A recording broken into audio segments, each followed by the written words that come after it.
గెలిపించింది మీరందరూ కూడా, బీఆర్ఎస్ కుటుంబం గెలిపించింది ఆయన. మీరందరూ ఎంత కష్టపడ్డారు, మీరందరూ కూడా ఎంతో కష్టపడితేనే ఇలా మైపాల్ రెడ్డి గారు గెలిచిండు. కానీ ఇలా కష్టాలు వస్తాయి, ఒక పార్టీ ప్రతిపక్షంలో ఉంటుంది.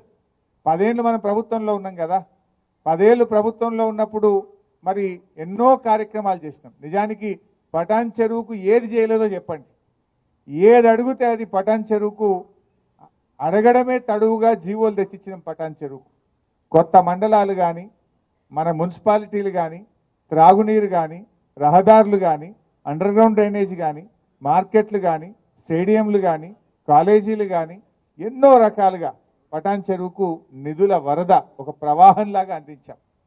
బట్ అయినా ఎమ్మెల్యే గారు ఎందుకు పోయినా నాకైతే అర్థమవుతలేదు. నేను ఇవాళ మీకు చెప్పేది ఒకటే, గూడెం పోయినా గుండె ధైర్యాన్ని మీరు కోల్పోకండి, మేమున్నాం మీకు. గూడెం పోయినంత మాత్రాన ఎవరు గుండె ధైర్యం కోల్పోవాల్సిన అవసరం లేదు. బీఆర్ఎస్ పార్టీ మీకు అండగా, మేమందరం కూడా మిమ్మల్ని కాపాడుకుంటాం. ఎవరైతే ఎమ్మెల్యేలు ఇలా పార్టీ మారినరో వాళ్ళు మాజీలు అయ్యేదాకా నిద్రపోయేది లేదు, వాళ్ళని వదిలిపెట్టేది లేదు.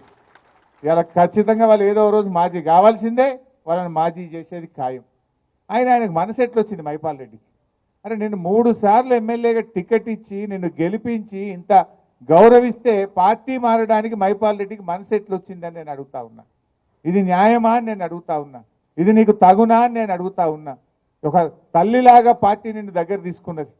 ఆనాడు వైసీపీలో నీకు అవకాశం రాక ఇబ్బంది పడితే గుండెకు హత్తుకొని నిన్ను టికెట్ ఇచ్చి గల్లీ గల్లీ తిరిగి ఇవాళ గెలిపించుకొని కాపాడుకున్నది బీఆర్ఎస్ పార్టీ.